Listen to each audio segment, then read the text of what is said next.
Arizona, Colorado, Indiana, Michigan, New Jersey, Tennessee, and Virginia. Listen up. WynnBET is now live in all these states, and the excitement of Wynn Las Vegas has finally landed in online sports betting and casino play. From boosted parlays to live in-game offs on every major sport, WynnBET gives you the tools to win.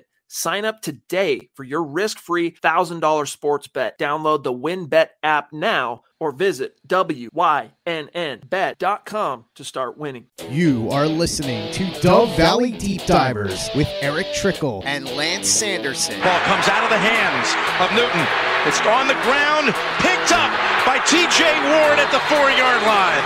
Vaughn Miller did it again. On Overtime Media. Good evening, everyone, and welcome to the Dove Valley Deep Divers. I'm your host for the night, Erick Trickel. Lance Anderson is out hunting some more since he didn't get anything last time he was out. He's going to go try again. So joining me tonight is my good friend Carl Dumler from building the Broncos. And man, it's always great when I get to jump on here with you and chat and everything. How are you doing tonight? I'm good, man. It was actually a nice warm day here. I went and did a little sunbathing this afternoon. I'm realizing I'm losing my tan from living the island life there for 6 weeks, and I'd rather not lose that sooner than I have to. And so, yeah, I got a little time sunbathing with the dogs, and now getting to have this evening with you, man. It's been a good day. Yeah, man, I wish I could say the same, but it's been kind of ugly weather the last few days. We had a bad snowstorm yesterday, and then it rained, and that just made the streets really fun. Had to go out and do some shopping today, and that was a mess.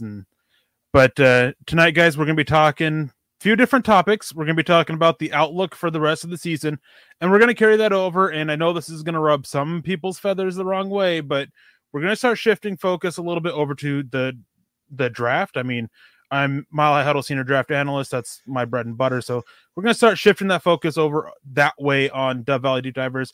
And then we're going to end it with a little bit of chat about the Cowboys-Broncos game. I'm sure by now that you guys have heard all sorts of takes about it, and we'll just give some of our quick thoughts on it.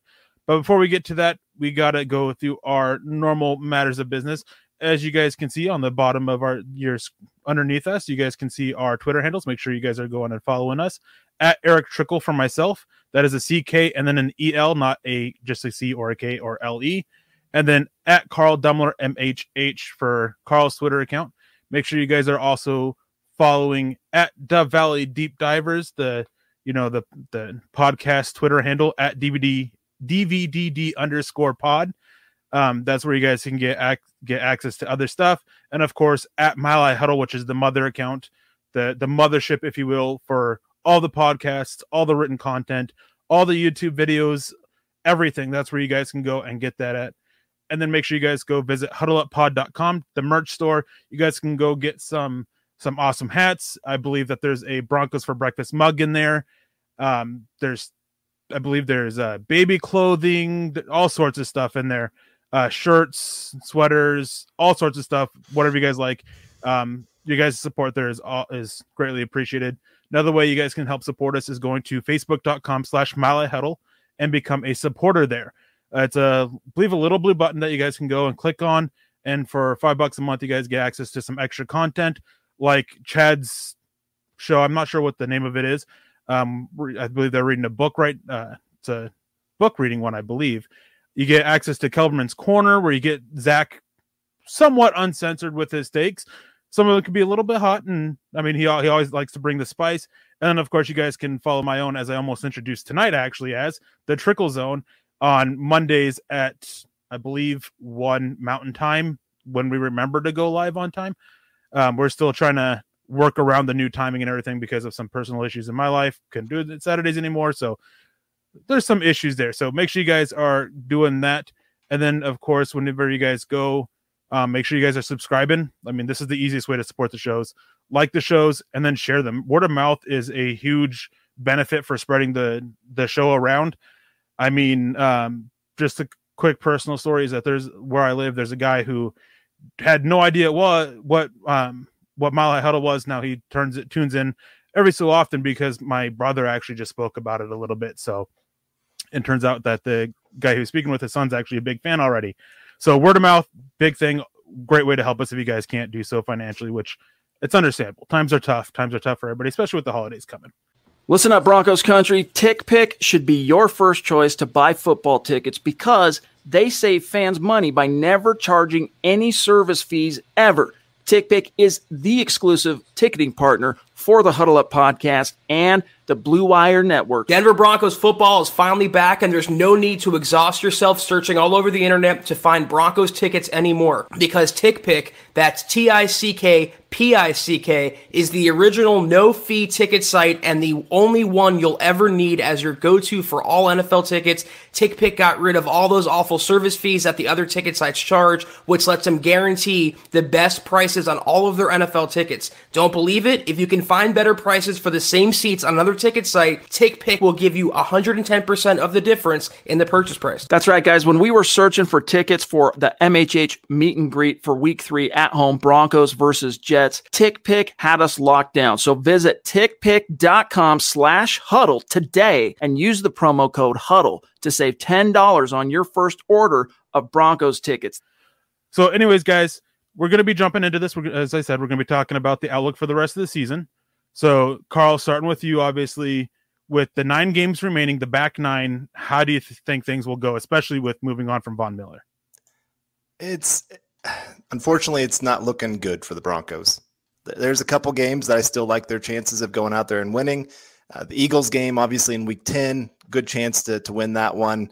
Not a great team. You got the Detroit Lions, maybe the worst team in the NFL right now, that are sitting there at Week 14.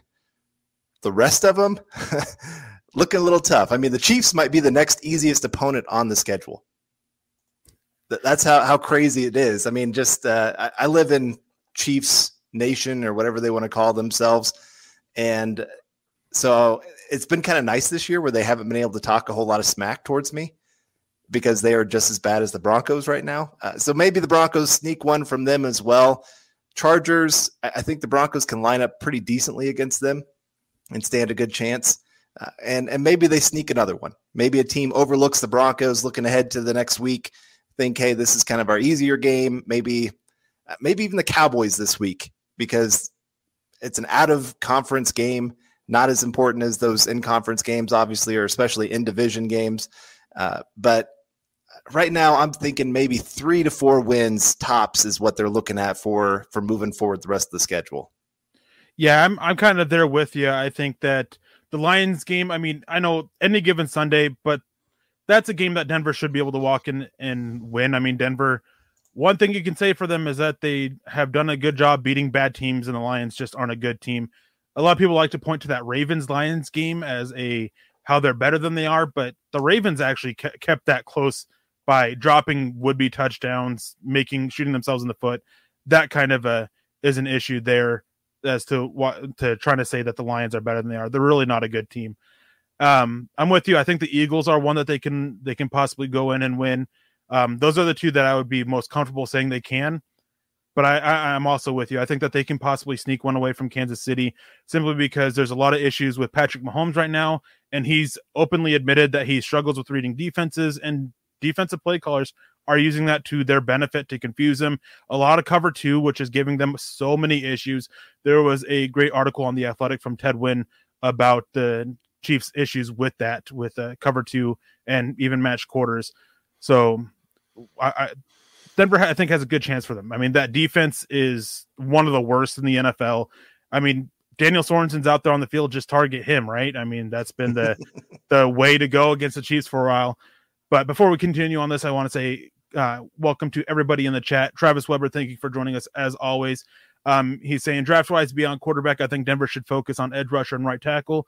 Well, we'll get to the draft talk here in a little bit, but I'm kind of there with you. And right now on milehighhuddle.com, there's actually articles up on both edge rushers and right tackles for me, as well as a couple other positions. If you haven't checked it out, that would be a good place to, just go give a quick read while you're listening to us and give in some interesting comments there. But also got to say hello to everybody else that's in the chat. We've got Peter Middleton joining us as always. Peter, it's always great to see you in here. You are one of the people that really shows that, Broncos country is not a geographical location, but that it's a state of being. We've got David Bingaman in here. We've got Donald Netanyahu. It's great to see you in here as well. Merlot, Tyler Brooks, seeing you in here. Jeff Noyes. I know we saw Paul I saw Paul's name in here earlier as well. Paul, it's always great to see you in here. You're always one who's always a joy to chat with on Twitter. Black Knight's in here. Hope everything's going well with you and your gaming stuff, Black Knight. I mean, always hoping for success for other people. Shane Daniels comes in. Thank you for the stars from everybody who's also given stars as well. And he says, what in your opinion is one thing that the Broncos can change right now that would make the best impact for the rest of the season? In my opinion, this is one thing that I've talked about privately in the group chat with Carl, Nick, Lance, and James Campbell, but it seems that the defense that Vic Fangio normally runs isn't exactly what they've been doing a lot this year, which some adjustments, sure, that's great, but they've really gone away from the match quarters. That was kind of his bread and butter last year. So I'd like to see a little bit more of that implemented. That's something that really benefits the safeties. Justin Simmons and Kareem Jackson both have done a great job at that. And if they're not going to do that, I would like to see them switch what they're doing with the safeties. We're seeing a lot more single high from Kareem Jackson, which isn't his strong suit, than we are with Justin Simmons, coming down as kind of that dime linebacker, that safety in the box kind of thing. And that doesn't fit him either. So that's one big change I would like to see, is just a little bit of stuff with the coverage. Yeah. Something else that I kind of, when I was listening to this game last week, I think it was Stink was the commentator, and he talked about how one of the things that the Broncos have done this year that he just really, really hates, and I agree with it some, is they've really complicated their run game. And he said the best teams running, they have like 3 or 4 concepts that they are just really good at, and they just keep running them over and over again. So everybody gets used to it. Yeah, the other team knows what you're going to do, but when you have the entire offense on the same page, it just makes things run so much better for you. And I do think sometimes they are just running a few too many things. I mean, you're seeing Javonte Williams take some wrong holes. I think sometimes he looks a little bit lost out there. He's making up for it because he's just so good and makes people miss. But that's why you're seeing, I think he has 13% of his carries have gone for 0 or negative plays, something like that. And it's like second highest in the NFL. And so again, 25%. Okay. But I know he's second worst in the NFL at that. Yeah. And again, I think that's one thing for especially a rookie. Simplify. You got a lot of rookies playing both on offense, defense, everything. So the more you can simplify things, I think the better it could be for both sides of the ball. Yeah, I definitely agree with that. And that was one of the few things. I mean, I don't often find myself agreeing with Stink. Funny story real quick is he actually once called me out on a radio show a few years back when Trevor Siemian was the quarterback. So, but there's not many things I agree with him with. I mean, at one point during the game, he was talking about how Kareem Jackson is the best tackler on the team, yet he's consistently one of the ones missing the most tackles, has a high missed tackle percentage. Like, he's a good tackler, but he's not one of the best on the team. But that was one aspect I agreed with him as well, is there's just too convoluted in the running game, too many different things you want to do, and it's not helping your blockers up front get settled down with one thing. So that is one thing I'm with you there that I would like to see. Now, going on back to this, I mean, we've talked about this a little bit. So you said 3 to 4 wins, right, for over the rest of the season. I think 2 or 3. That's my max. I'm not sure that they can sneak out one against the Los Angeles Chargers, though they do match up well, especially with the Joe Lombardi and his play calling in Los Angeles with the Chargers. A lot of short stuff, not really maximizing stuff that Justin Herbert can do well, and limiting him quite a bit. So that's something they like to play, the underneath game, and Denver matches up well against that. That's what they want to do defensively, keep everything short, come up and make the plays, and then really solidify when the field gets shrunk in the red zone. So possibly, but I think a max of 3 wins here.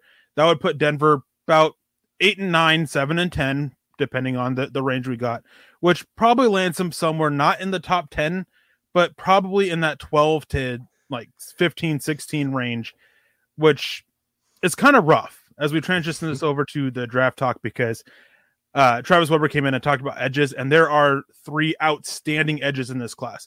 And for me anyways, you have these 3, and then there's a pretty significant drop off. I mean, Kayvon Thibaudu from out of Oregon, he's going to be up there for the first pick overall. I mean, he's probably the most talented player in this class. I don't know if a quarterback will push for that. I don't think a quarterback should, but hey, it's the NFL. They don't like to agree with me for some weird reason. And then George Karlaftis and Aiden Hutchinson, you can't go wrong either way with them. Yep. I like them both a lot. I like Aiden Hutchinson now a little bit more for Denver over George Karlaftis. And I know that, Carl, you and I, we talked about that a little bit privately. It'll help quicker turnover for Von Miller. But not picking in the top 10 range really puts it at risk of not being able to land one of these top 3 edge rushers without having to move up. Before I pass off to you, got to get the super chat real quick from Cody W. Thank you for the super chat, Cody. We appreciate that. It says play calling could have this time looking different.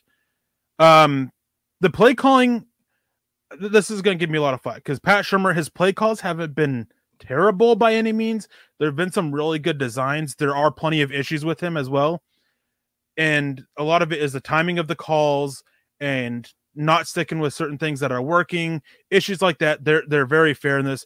The play calling hasn't been terrible, not been great by any means. And a lot of issues with it too is that the poor execution, especially up front with the blockers, is making it seem like that the play was a terrible call. Obviously, that final drive against the Washington football team, like, everybody deserves all the hate they're getting for that. But outside of that, I mean, it wasn't a bad game. Yeah. And even the play calls weren't the worst. I wouldn't put that on Shurmur. You know, I think Teddy Bridgewater should have known if the throw's not open, you just slide to keep the play call going or the clock going. He made a bad decision there. Running backs fumbling, that's not on a play caller. Like, he's calling the play that's you're supposed to be running there to make sure that they use their timeouts. It just, everything fell apart execution wise on the field. And I'm with you. There have been some play designs where guys are wide open. That he has really schemed things well to attack a certain defense and what they're trying to run. I'm with you also. Just there's times where the timing of the call of, you know, especially like those second and long plays where he's like, okay, let's run the ball right up the middle. Those drive me crazy because it's just pretty much guaranteed. Okay, now you've set yourself up for a third and long play. Instead of having 2 opportunities to go for a first down, you've only got 1. That's one of my biggest issues of everything that he does out there. And then there are those times where, again, like I said, he just makes things a little too complicated, and it just he can't get out of his own way sometimes. But yeah. I did want to say thank you for the stars here, Claude Riley, with the blue and orange hearts. Go Broncos! Really appreciate that. Always good to see, and yeah, come, you know, no matter how the team's doing, that's the one thing we can continue to say: go Broncos! And of course, we got Cody W coming back in with another super chat. Cody, you are a superstar. I really appreciate that. If going around 12th, we definitely need O-line. It's up there. I agree. I mean, and the nice thing is, I mean, as we're kind of transitioning here into this draft conversation, the strengths of this draft line up well with the weaknesses of the Broncos, other than quarterback. Okay, let's just take quarterback off the table there. But there's some really, really good offensive tackles in this draft that I think a lot of people are going to, the more that they watch them here in college, are going to really like. And really, this 2022 class, I think a lot of people are going to like a lot of it because last year's draft was one of the weakest. It was one of the shallowest drafts that we've seen in a long time, partly because, you know, half of college football got canceled and guys just were not getting the opportunities that they usually have. You had the extra year that they were given. And yes, Peter Milton, I did see that Trevor Siemian will be starting this week for the Saints. How crazy is that? But again, so that means this 2022 class, there's a really good chance this could be a very special class. It's why, again, I really love the trade that I think is a little bit underrated in trading Vincent for a 6th-round pick. A 6th-round pick might be worth about a late 4th, early 5th round pick in this next draft compared to the 7th round pick where they took him. Now, I don't know if this has actually been covered with that Kerry Vincent Jr. trade. I've seen a lot of hate on that because they drafted him to be part of the future and now they're moving him. But the thing is that they have Michael Ojemudia coming off of injured reserve. They've got Hassan Bassi coming off of the PUP list, and they like both those guys more. Kerry Vincent Jr. was going to get waived, and he probably would have just been claimed off of waivers. So they get a higher pick from going from a 7th to a 6th, and for a guy that they could have potentially lost for nothing. So, I mean, it's a move that I get the complaints because, hey, this was a guy that a lot of people liked. He was looking well in the preseason, but he never played in the regular season. And they were about to lose him for nothing. Chill Guy came in with actually a really good comment that I want to grab real quick that says, any good scheme fit O-linemen in the draft? Well, that's the issue with talking about the draft this early. I think that everybody's now expecting that Vic Fangio, Pat Shurmur, basically a major change on the coaching staff. What scheme are they going to be running on both sides of the ball? We don't know. So we can't really talk about scheme fits at this point. We can just talk about player strengths and weaknesses. And then after January, when we get a new coaching staff in there, get the idea of what the scheme's coming in, that's when we can really break it down to like, okay, this guy makes more sense than this guy because of the scheme fit here. Right now, it's a little bit difficult to do that. There was one thing that you said about the offensive lineman that I want to go on is like, there are so many options on the offensive line, especially at tackle this year. Evan Neal is the top guy for many people. For me, the more I watch him, the more like, I don't want to say I'm falling off of him, but the more concerns I see in his game overall. I really like Charlie Cross, I believe out of Mississippi State. I always get it confused if he's from Mississippi State or Ole Miss for some reason. And then the Ekwonu from North Carolina State. Terrible with schools. Been trying to get them all down, but still a little early for me for that. So many players that I'm going through, but really good tackle class. And one thing too with this offensive line, the Broncos offensive line, is that it's just not at tackle where they need help. They do need some help on the interior. Graham Glasgow is likely gone. Dalton Reisner will be entering his final year next year. Quinn Miners, Natani Moody, will they be able to develop and grow? There's a lot of questions about the depth that we're already seeing. Dalton Reisner's play has been hit or miss this year.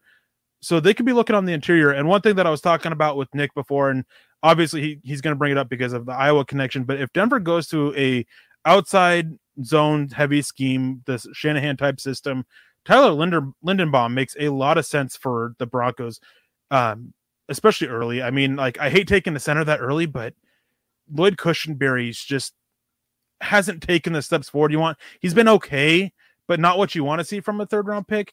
And so you can look at upgrading there and just continue to build the roster.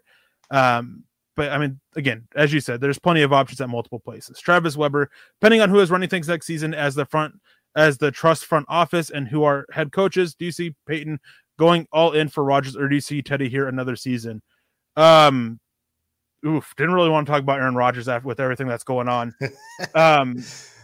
But my thinking is there's been a lot of smoke from Benjamin Albright and a few others that have been pointing at possibly like a Dan Quinn hiring, which I know is going to ruffle a lot of feathers, but I don't hate that idea.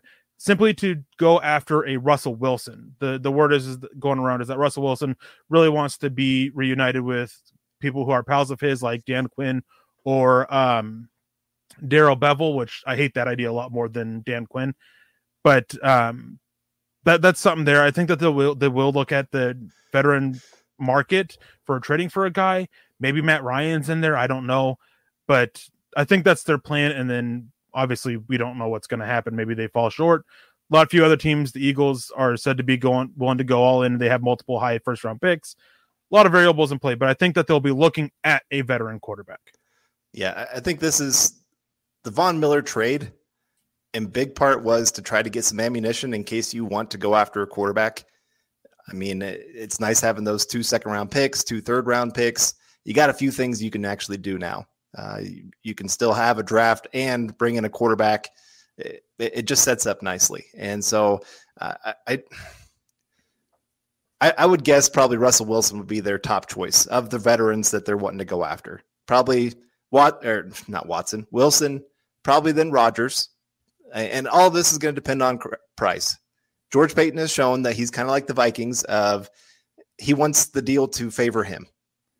He's not going to make the trade unless it favors his side of things. And unfortunately, you've got other teams that like to get just pretty darn crazy and are willing to trade just about anything and everything just to make the splash play. And so there might be a chance where he misses out. And then that might be where you bring back a guy like Teddy Bridgewater, where he's willing to take less money to stay here with Denver because he likes Denver, likes the players. And then maybe you're looking at the draft and saying, okay, let's take a guy that we absolutely need for an edge or offensive tackle there in that 12 to 16 range. And maybe that's also where you look at quarterback. I know that I'm not going to have probably any quarterback rated that high, but as long as they're not like trading up to like a top 3 pick to take a guy in this draft, I guess I could live with it because you got that 5th-year option. You can surround the guy with talent. It's kind of like Mac Jones last year. If you're taking him in the middle of the first round, I can be okay with it because he's a good player. You can do enough to surround him with talent to win. I just didn't like him as a top 10 pick. Yeah, I agree there. I mean, top 15, top 20 for these quarterbacks, like it'll be rough for me. As long as it's not top 10, I can live with it, especially depending on what other moves they make throughout the rest of the draft.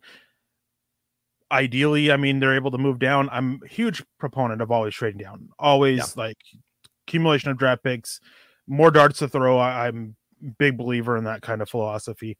But if they're picking 12 to 16, like, okay, depends on what quarterback. There are a couple quarterbacks that I still wouldn't touch there. Sam Howell, no way.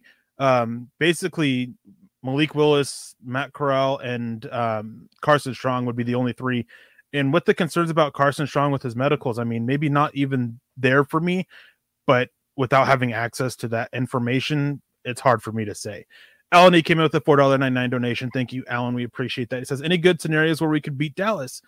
Yeah, I mean, I think that the whole any given Sunday thing, I mean, it seems unlikely Denver will go and beat Dallas, but any given Sunday, you never know. And we don't know. Dallas could very well be overlooking the Broncos. They've been playing poorly. They've been losing to good teams, great teams, and they could just overlook that like, hey, this is an easy game. And then the Broncos come out and smash them in the mouth. Don't see it happening, but hey, it's a possibility that it can. Yeah. Well, and Dak, it sounds like he's going to play, but he's banged up. So maybe something happens there where he's just not playing to quite his full potential of what he's been showing this entire year. Maybe you catch a couple breaks with some turnovers. That's why, again, any given Sunday, because just one play can turn everything. The momentum all of a sudden turns. Broncos score early, and, the town I'm living in, they're in the state playoffs right now. Well, last week I had kids here at my job asking them about the game, and they're like, oh, we stand no chance in this game. This team beat them like 52-0 earlier in the year. And they're going, yeah, this is the end of our season. And then they won. They actually went out there and won. They started off good. They just had a couple plays that went their way early on, and boom, they started believing, hey, maybe we can win this game. And that happens in the NFL. Sometimes you just get hot early and things go well. But all right, well, we got Naj coming in here with a $19.99 super chat. Really appreciate that, Naj. Always good to see you here in the chat. Hey, bros, this is the first game I feel really good about the Broncos. See, there you go. Heavy underdogs, Vaughn traded. Everyone's saying Fangio is gone and season is over. If this doesn't galvanize this young team, nothing will. I think it will. Yeah, I like we said, and maybe that is where Vaughn being gone, everybody looked to him. Maybe some of the younger guys say, okay, this is my opportunity to step up and be the man to, Justin Simmons. Maybe he becomes a bigger voice in the locker room. Cortland Sutton, some of those guys. Maybe Teddy Bridgewater gets a bigger voice or something. Sometimes this is what takes it to another level for a team. The Raiders, how much have they overcome this year? And they keep finding ways to win games and play well as a team. So sometimes it is those kind of things that make a team go, okay, now it's on us. We're all in this together. Yeah, and one thing with this team is that they've known their issues. They've done a good job, the players have, of speaking about all the issues they have and wanting to go out there and fix it. So they still have that desire to go and improve and do better, which, of course, you want to see that in all players. The issue is that they haven't gone out there and executed, and that's what's got to change. If they can go out there, execute, and do their jobs, this team would look quite a bit better than they are. But we just haven't seen that yet. Maybe trading Von Miller was that thing of like, oh, crap, like we really got to go and turn this around. We've got to make up for the loss of Von. Like maybe that is that spark that this team needed to put it all together. Maybe it happens. We'll find out here in a couple of days. But Naj, I mean, I love the positivity there, man. Like it's great to see, especially with how much negativity there is in Broncos country anymore about so many different things. It's great to see the positivity there. Cody W comes with a $5 donation, says, what about getting another guy like KJ Hamler in the draft? Another guy with his speed would be nice. Hamler comes back, but is he going to be the same guy? That's actually a good question. And there's actually some concerns about the full extent of his knee injury, because I know there was the tear there, but there's been a lot of comments about how there was a lot more damage done, that he might not be back until mid-late next season. And so there's a lot of questions about it. And this offense is very clearly missing that speed to help open things up. So it's definitely an option. I haven't done a lot of work on wide receivers in this class, so I don't know options there. I don't think they would go super early for one. But, I mean, this class has to have some good options to help bring that speed that they need. Right. Well, and you think there's a good chance they're probably only keeping one of Cortland Sutton or Tim Patrick in the offseason. I mean, maybe there's a chance they bring them both back, but so that leaves a wide receiver spot open. KJ Hamler, like I said, is he going to be the same guy even if he does come back? And he's been banged up a lot. Like you always kind of got to know he's probably going to miss 2 or 3 games a year at least, just because of his body type. And I mean, those speed guys, it doesn't take much to tweak a hamstring or something like that. They are just so tightly wound in the sense of everything just is built perfect to maximize that speed. And when you don't have that, it makes you fall off a cliff. I mean, that's why you see cornerbacks fall off a cliff, speed wide receivers fall off a cliff. Like there's certain positions that you just know they're going to just fall off a cliff real quick for you. And so I really wouldn't mind them using a mid-round pick on a wide receiver to really maximize and spread out that offense, especially if you get a quarterback that can take advantage of it and make defenses have to respect it. I mean, that's a big part of what's really helped the Raiders offense take off this year. And I know we don't really want to talk too much about that guy, but he will be a huge piece missing for them moving forward, because if we're just talking offensive output and what he could do, teams had to respect him over the top. I mean, I think he's had every one of his touchdowns in the NFL have been like over like 30 yards or something like that, 40 yards, I think, or maybe 25. I can't remember. But I mean, it's not like they're red zone touchdowns every single time, because teams have to respect that deep ability. And the Broncos are missing that. And so teams are able to creep up a little bit more each time. So going back to the draft and everything, I mean, obviously the Von Miller deal, getting those 2 extra top 100 picks, based on the Broncos roster now and future upcoming free agents that they have, what positions outside, I know we talked about edge and offensive tackle, what other positions do you think would be high up priority list for the Broncos? Well, linebackers got to be up there. I mean, Jewell and Johnson are both free agents after this year. So, and they're both coming off of injury. Do you really want to re-sign either of those guys? Sternad, he's been pretty bad this year. He's not what you quite hoped for in the draft. And obviously losing the green dot to a rookie, not a great sign. I know part of that's just he's just not a great communicator, but it still kind of shows the lack of leadership that he's going to bring to the team. And Baron Browning, I mean, he made some great plays. He was still a step late on some things, but obviously you see the athleticism. So you see the potential, but it's still a position that needs more of an influx of talent. And a lot of those second, third round guys, a lot of times you see those guys really show well, both in special teams and on the field. So I could see that being a position they look at. Cornerback, Callahan gone, Fuller gone. So now you're kind of stuck with Darby and Surtain, which, I mean, both those guys are good. And then you got some other young guys that you kind of like and have some potential.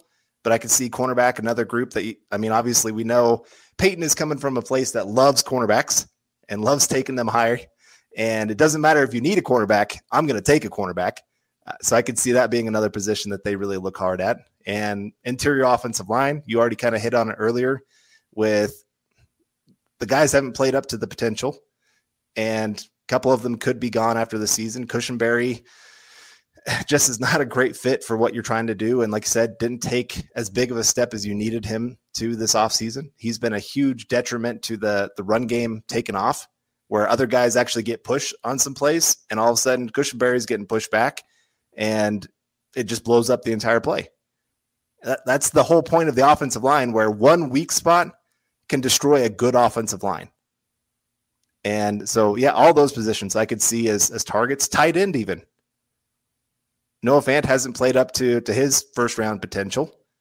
Albert O has been good in the times that he's got to play, but he's had 2 injuries now in 2 seasons. So can you really trust him to be your tight end 1? Like Peter Milton's saying here. So Albert O is the tight end 1 now until after the break. I think he's going to keep it over Fant for a while. Hope Fant gets the mental break to support him and that the team will be patient with him. I'm not giving up on Fant. And I think, like I said, Albert O has actually surprised me. I was really mad about that pick when they took him. I think we were all on the show, and I think all of us were going, what are you doing, Denver? Like, this is just not – this is a Drew Lock pick kind of thing. If Drew Lock's not here, you don't have Albert O on this team. But he's surprised me. He's done a few more things than what he showed in college. And Fant, yeah, I think a lot of people are kind of – and I've been on it as well, of hounding on him. He's had a tough year off the field. I don't think a lot of people realize some of the things that have gone on for him. You know, all these guys, they are humans.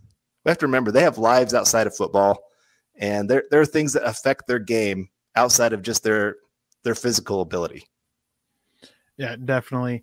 And going over that with the linebackers, Cody W came with 2 Nation, says bring back one of the 2 of Alexander Johnson and Josie Jewell and see how Kenny Young plays. Well, Kenny Young's also a free agent after this year, so if they don't want to have linebacker be a big need, then you're probably looking at bringing back 2 of the 3 there. And with Baron Browning, I think that you really hit the nail on the head. I mean, there were some issues there, but that was to be expected. This is a guy who came into a starting job basically after playing a total of 49 snaps over the first few weeks, missed so much time because another player hit his leg, caused a fracture in his leg during the rookie minicamp, caused him to miss a lot of the training camp. And then he had a concussion that missed some time there. So we didn't get to really see much of him, anything. He's late getting out there on the field and practicing. And here he is. He comes out there and he played good football. I mean, his athleticism really helped cover up some of his issues with reading plays as they were developing. He's just such an athletic freak that I was able to cover up some of the issues there. But linebacker, I mean, it's one of those positions that they've got to help find an answer for. And this is one that, depending on what scheme they go to, what coach they bring in, that can really fluctuate the priority of being a linebacker. It could be another coach who doesn't have a high priority for linebackers like Vic Fangio, or it could be one who has a high priority for a linebacker. That right there is such a big factor into all of this as well when it comes to that position. And then cornerback, I mean, being able to go out and possibly find somebody to pair and make a long-term duo with Patrick Surtain, that's definitely on the table. With George Payton's love for corners, interior offensive line, I mean, I like to pride myself on the work that I do on the offensive line, and watching this unit just consistently struggle and being pretty consistent from the points of where they're struggling at is hard to watch. And I end up feeling bad a little bit because it's the same few players consistently. And I don't like to, as much as people will disagree with this, I don't like to harp on a single player for so many mistakes. And it's the same thing with Noah Fant. And going on to him, I mean, you hit it again, hit the nail on the head with it. He's dealing with a lot emotionally. I mean, losing his mother just before the start of the season, multiple other issues that are going on. Like, there's definitely got to be something there eating away at him that's carrying over onto the field, and hopefully he can turn it around because he's got tremendous potential to be a great tight end in the NFL despite his issues. And his issues are mostly as a blocker and after the catch. He is still producing quite well for the Broncos offense. I think that's one thing that often goes unnoticed is the receptions are there, the yards are there. It's just not much fight after the catch, not much fight as a blocker. And that's where the things got to change with him. And Albert Okwuegbunam, I mean, I was there with you. I wasn't a big fan of him, but he's really proven me wrong. And I mean, he's done better than I thought he would. And so I've already eaten the crow on that one. Now, there was one position that actually was there on top of my head that I thought of, but I forgot about at the moment. Can't remember what it was. What do you think about the interior defensive line moving forward? That's what it was. It's definitely a position that they got to target. And it's one of those that really will depend on what scheme they're going to as to who, because right now, Shelby Harris, okay, I know he's got those couple blocked field goals. I know he's got a couple sacks here now, but for the majority of the season up until the Browns game, he wasn't playing well. He had only like 2 or 3 really notable plays leading up into that Browns game. And since then it's changed a little bit, but he still hasn't been great by any means. Draymond Jones, dude causes so much chaos for opposing offensive lines, even though it doesn't always show up in the stat sheet. Gets him a little bit more hate than he deserves. Mike Purcell, he hasn't been good. Shamar Stevens been all right. McDelvin Ajim, we've barely seen. So they definitely, I mean, this is a position that takes a little while for them to really get going. So, I mean, it's a good point this year, I think, to invest into another guy on there to try and work with, develop. The type of defensive lineman obviously depends, but I mean, going from Jones and Ajim to him, like Marquis Spencer's on there from this last draft. I mean, just keep getting those guys, keep developing, seeing what you can hit, because defensive line's a position that you rotate so much anyways. Yep. That you want to keep sitting there having guys in that you're working on developing and keep that rotation going and that rotation strong. Right. Well, and it's also a position that takes a while to develop itself. I mean, even the top guys, the top 10 pick guys rarely show up as rookies. Everybody's kind of usually after the rookie season going, oh my gosh, this guy's a bust. And then a couple years later going, oh, well, okay, they're actually starting to show pretty well. And so I always kind of look at that position as one, really, you cannot judge it till about year 2 or 3. Some positions, you're going to see it a lot earlier. Running back, usually wide receiver, you can see it pretty early. They might have some drop issues early on, but you can usually tell, are they going to be a player or not? And so, yeah, like I said, each position, you got to look at it a little bit different depending on where they're taken. But we got Dennis Woods coming in here with a $5 super chat. Says, is there another interior position Cushenberry can play if we decide to go after Linderbaum? DB for life. I don't think so. He's one that watching him play at LSU, watching his issues, especially his issues dealing with strength, I think that he's just best suited at center. It really limits the exposure to one-on-ones. And when he does get exposed to a one-on-one situation from there, I mean, that's when he looks the worst. Maybe you can get by with him at guard in an outside zone scheme, but it's not ideal, I don't think. So it would be a situation of, all right, we're going to use Cushenberry as our backup center going forward, and we're going to have Linderbaum as the top guy here. So I it's one that I just don't think that Cushenberry has it. Right. I'm with you. He'd be more exposed in the run game, especially if he moved over to guard. And I had high potential or high hopes for Cushenberry, and I still think maybe in a pass-heavy offense, I think he could probably still do okay and at least be an average starter in the NFL.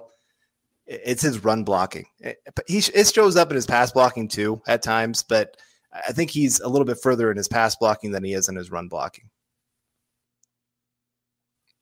Yeah, and Cody W came in with a $2 donation saying, need a running back. Probably let go of Gordon, go keep Williams. I mean, Williams, we've still got 3 years of him after this year. Gordon's a free agent after this. I don't think that they'll probably bring him back. So, I mean, it's one where maybe they're looking at Mike Boone having an increased role. Maybe they're looking at a couple other people. Draft is always an option. Go get a guy late. Go get another cheap veteran. I mean, plenty of options for running back. It's just a position that's just so constantly infused with players that you just shouldn't spend big on it. And that was my issue with the Gordon signing, but hey, the past is the past there. Scott Kennedy actually came up and made a good point too about how Quinn Miners was brought in to push Cushenberry, but he wasn't ready for center. And that's, I mean, it's something that I spoke on so often during the offseason that Quinn Miners was brought in to push him. And he very clearly, once preseason games started, very clearly Quinn Miners was not ready for it. And that's definitely an option. I mean, going forward, I don't think they don't have to go with Tyler Linderbaum or go get a center because they can fall back onto Quinn Miners. And I like what Quinn Miners showed at guard. I think he looked far more comfortable there. That doesn't mean I wouldn't try and see if he can still grow at center, but I like the fact that you can still sit there and try to keep him working at center, but you actually have guard that you can fall back on. Right. Well, and I would also add, some of it depends on what you do with quarterback. So if you go a rookie quarterback, I really don't want a guy his first time really starting at center to be the guy that's snapping him the ball. That's having to figure out all of the protection coverages and, all those kind of things. I really like young quarterback paired with a veteran center, or a young center paired with a veteran quarterback. Like, I think you need one of them to be a veteran and one of them to be young. Or you could have both be veterans. I'm not trying to say you can't have both be veterans, but I just don't think you can have both be young. And so where Miners plays really depends on the quarterback situation for me.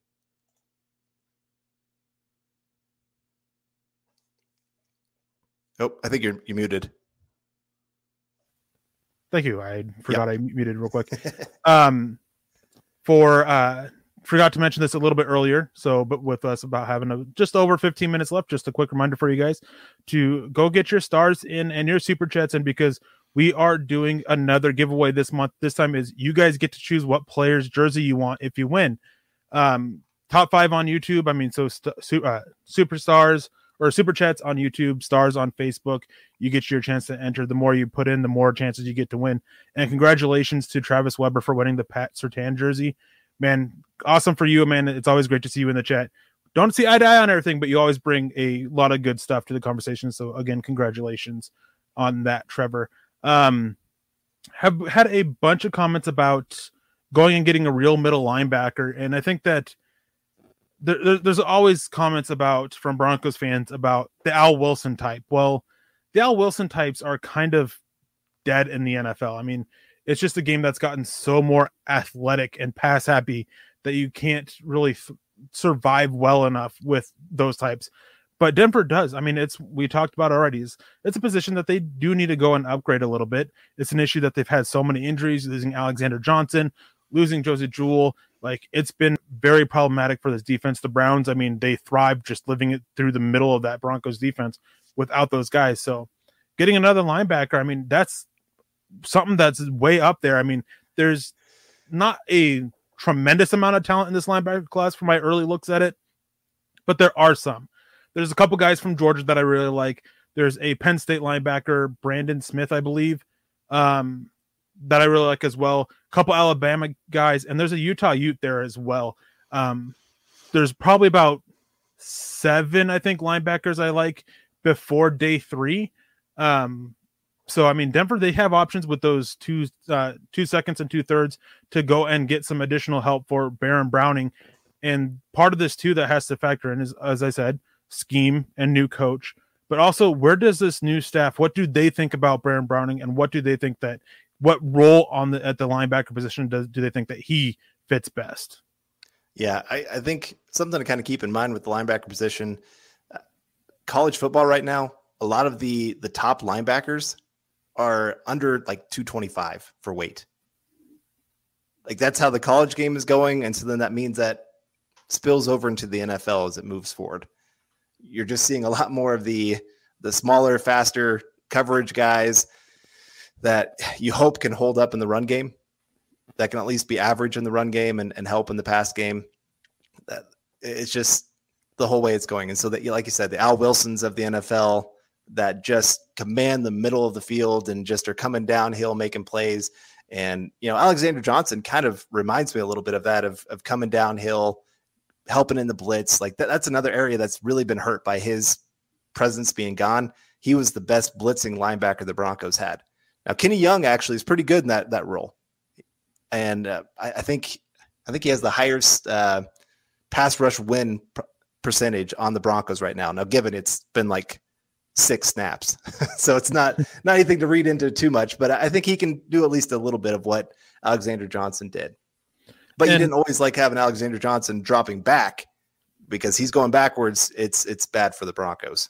And that's the thing with Alexander Johnson is that's where him being out there on the field hurt the Broncos. He had that great game against the New York Jets in coverage there as well, but he's so inconsistent, and how Denver uses him has to be so specific in coverage because he's just a liability. He's not the smoothest of movers. So downhill, it works fine. I mean, that's where the Al Wilson types, you can use them downhill all you want. It's just they got to be able to hold up in coverage, and Justin Simmons, that's his issues this year. that's the improvements. Travis Weber came in and said DJ Williams was decent too.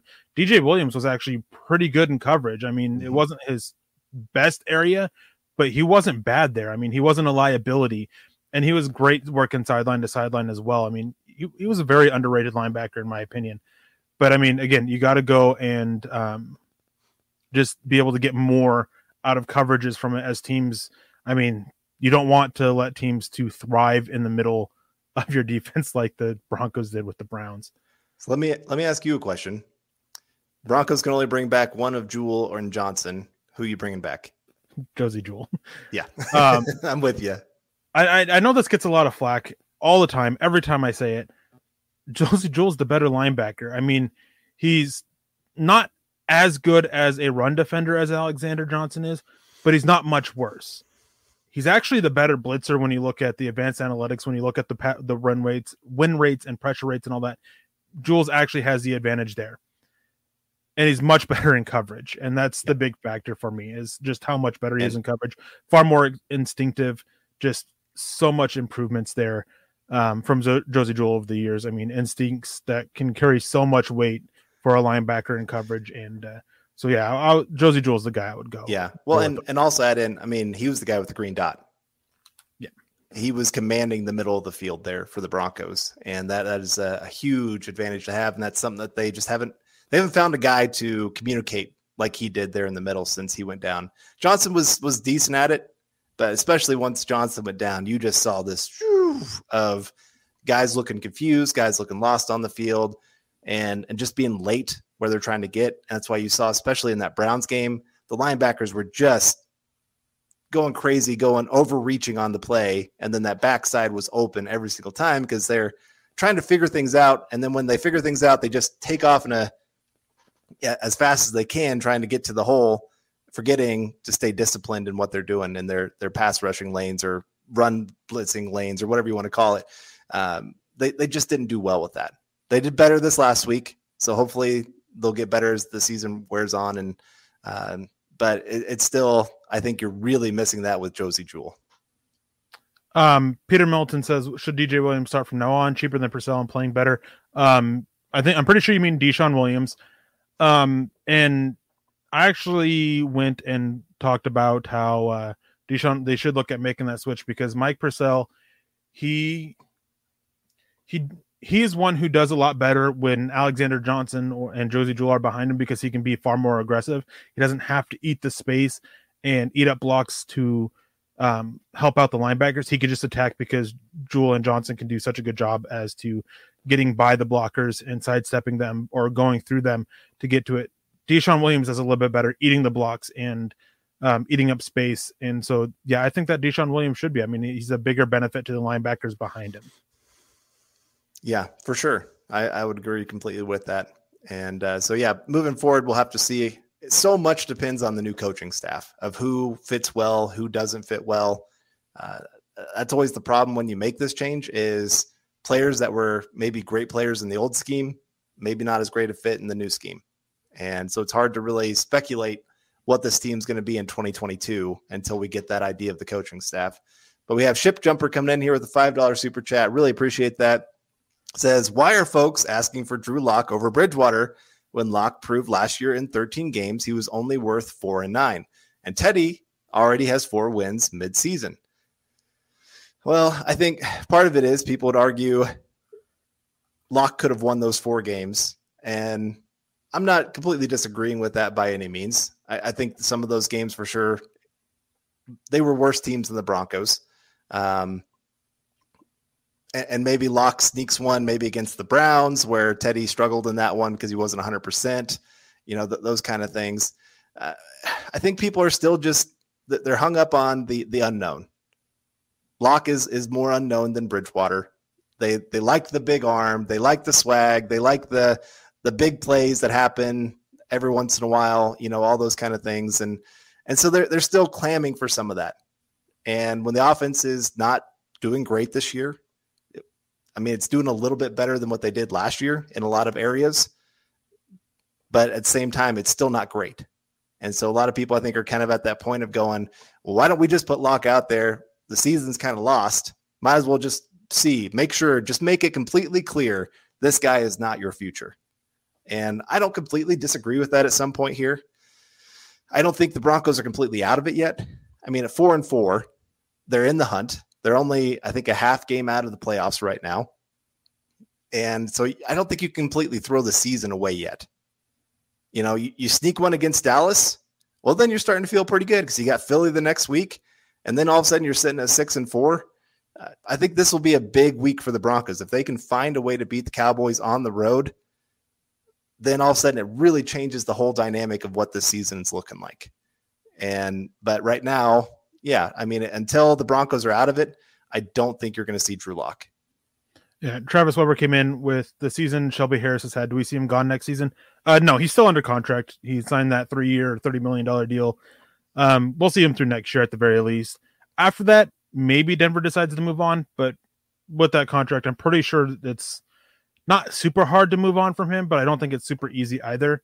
Depends on how much that money they want to eat, of course. I mean, it could be a situation where they just feel the new coaching staff feels, hey, it's worth it, but we'll definitely see about that going forward. Just a quick reminder, you guys, before we jump out of here, we're going to be switching over to the Denver game, or to the Dallas Broncos game. So any comments, any questions, make sure you guys get them in with your super chats and your stars to help you guys enter that chance to win that player jersey of your choosing.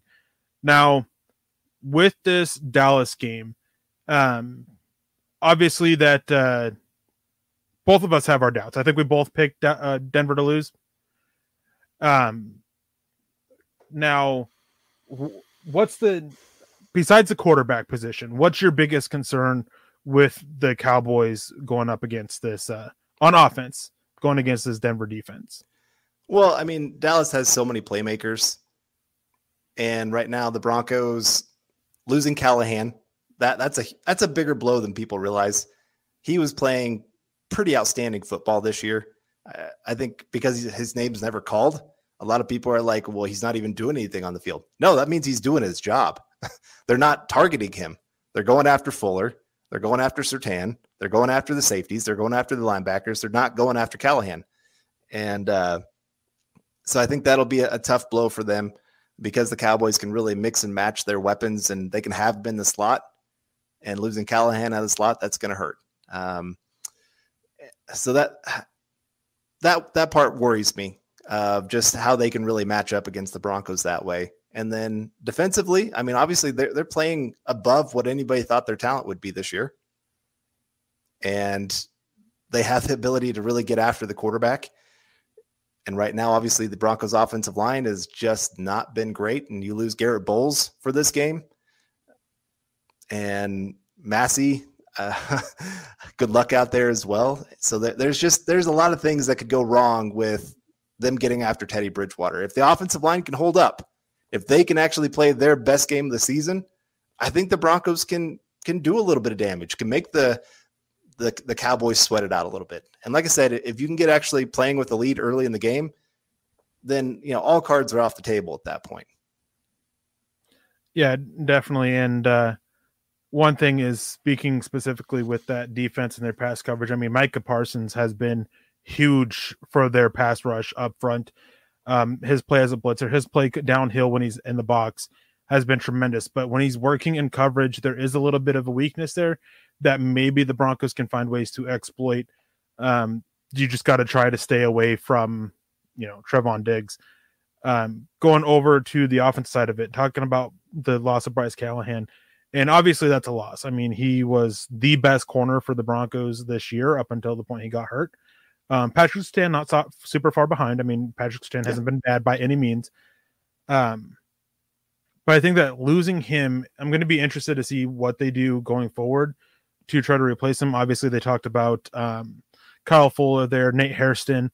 I wouldn't mind seeing them using that injury as a way to try to be a little bit more confusing with their coverages for opposing quarterbacks. But the issue with that is you don't want to try to be too confusing to where you end up confusing your own players and what they're doing, because that leads to broken coverages. So that's something that I'm with you there. That's the one area that I think that is the concern for this defense, is they just have so many potential playmakers, so many weapons for Dak Prescott. Dak Prescott's back.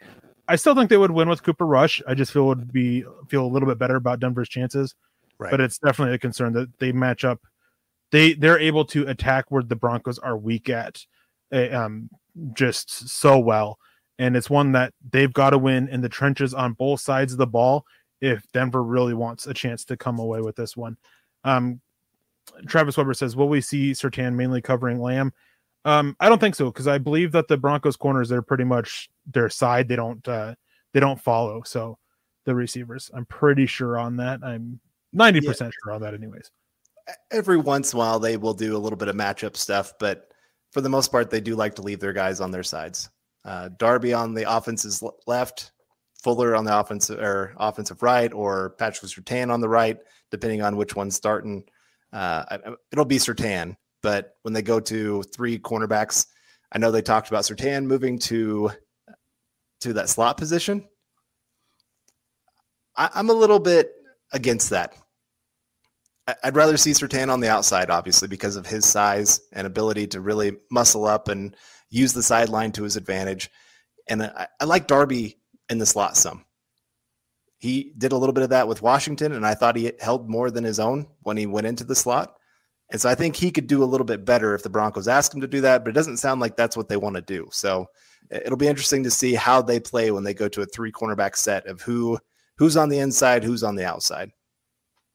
Yeah, and I definitely agree with that. I mean, and looking at CeeDee Lamb, he seems to be not super even, but they definitely like to move the receivers around. He's played 200 snaps on one side of the formation and then 150 snaps on the other side of the formation as the boundary wide receiver.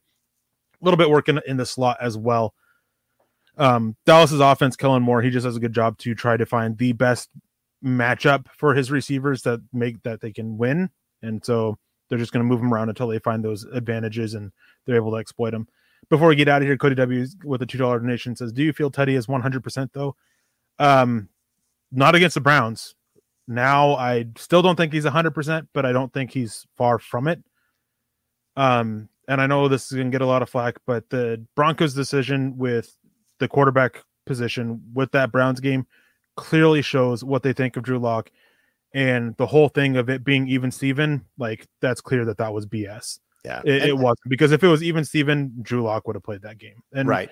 I think he should have. I don't think that was a game where you should have trotted out Teddy Bridgewater, but hey, alas, that's what they did. So that speaks loudly anyways. Yeah. Chip Jumper came in with another $5 donation, says, if the Broncos pass rush can contain Prescott and the secondary can cover, the Broncos can win. The Cowboys defense isn't that great.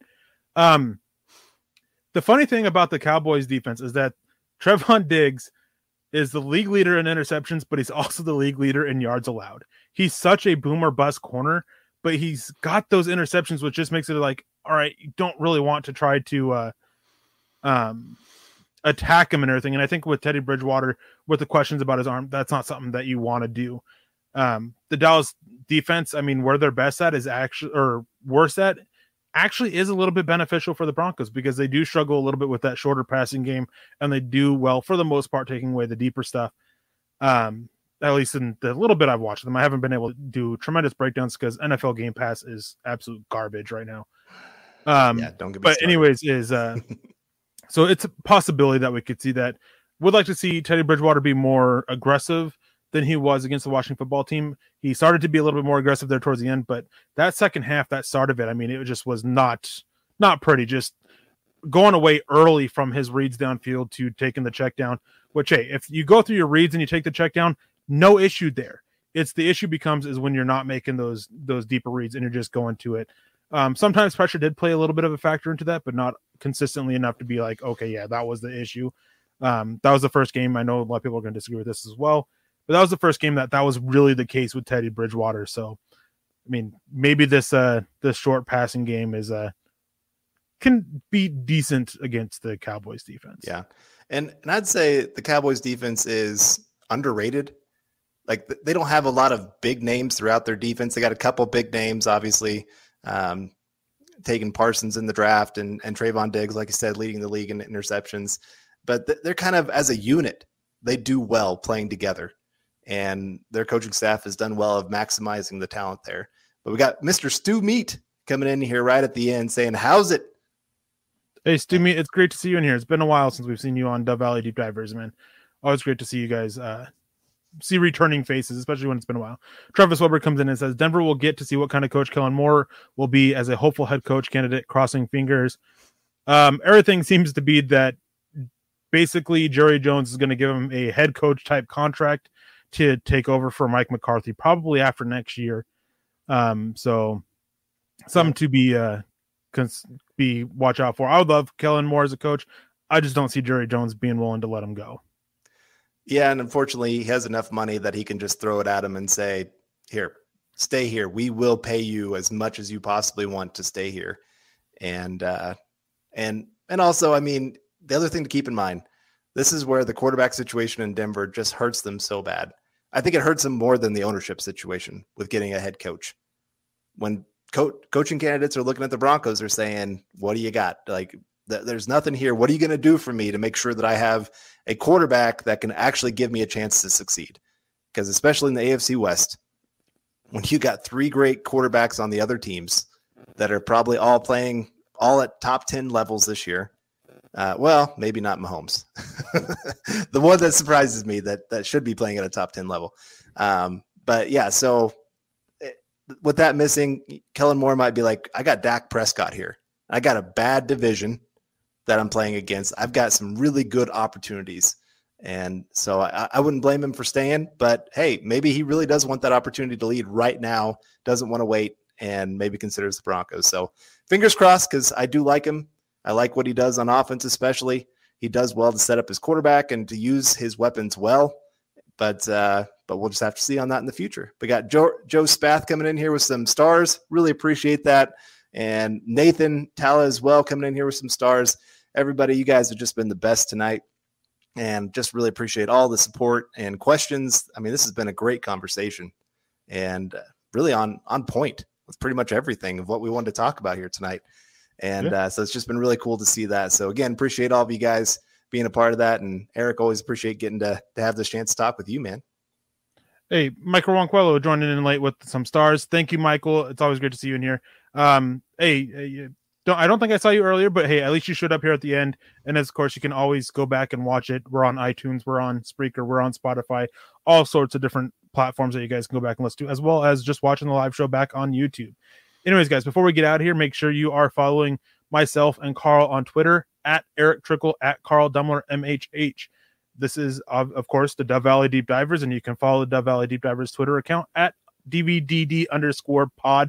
And make sure you guys are following the Mile High Huddle mother account at Mile High Huddle. That's where you get access to all of the podcasts. You get access to all of our written content, all of our YouTube videos, everything as well. And of course, youtube.com/Mile High Huddle to go and subscribe there for all the YouTube content from there. Make sure you guys, if you can, go check out the merch store at huddleatpod.com. All sorts of stuff, shirts, hats, cups, all sorts of Mile High Huddle gear. I believe the bumper stickers are on there, which if you guys were at the meet and greet, you guys have that. You can actually see it a little bit over the back of my head. The Mile High Huddle bumper sticker there. Bunch of great stuff if you guys are able to. If you guys also facebook.com/Mile High Huddle and click the little blue button to become a supporter. You get access to Chad's show, Kelberman's Corner for some of his spicy takes, and the Trickel Zone that's on Mondays at 1 o'clock Mountain Time. Lately talking about just breaking down the game. So make sure you guys are doing that. And if you guys can't support the show financially, which, hey, I understand, times are tough. I mean, with everything going on in the world, and especially with the holidays coming in, can't always, support financially, which, hey, Christmas time, great time to give up some Mile High Huddle swag as Christmas gifts too. But you guys can subscribe, like, and share. Sharing is one of the best ways to, by word of mouth, through Twitter, whatever the case may be. It's always one of the best ways to help grow this show.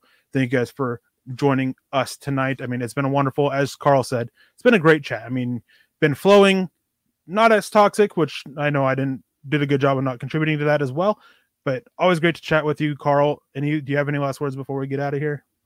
No, just excited for the game, and maybe the Broncos go out there and surprise the world and have everybody going, what in the world, who is this team? And maybe it's just the young talent finally starting to come together and figure some things out. And like I said, after that, you got the Eagles get a chance to get back on track. Maybe then you get back Bradley Chubb after the bye week and get a little bit of a pass rush going, the season's not completely lost yet, everyone. So let's hold our horses, pun intended, and just kind of see what happens with the rest of the season. But enjoy the weekend, everyone, and thank you for joining us on this Friday night. Yeah, maybe the horses can buck the riders a little bit this week and shock the world, as you said. And can you imagine how Broncos country will be if the Broncos manage to do that? It would be insane. But anyway, guys, thank you guys for joining us. I'll be back next week. Maybe Lance will be back. I'm not sure at this time. You guys can catch, I believe, Nick and Luke tomorrow for the Mile High Insiders, as well as Chad's Facebook exclusive show as well tomorrow, I believe, at noon Mountain. Thank you guys for joining us. We'll see you guys, as I said, next week. Same time, same Mile High Huddle Network. You've been listening to the Huddle Up Podcast. Join Broncos Country's deep divers at milehighhuddle.com to keep the conversation going.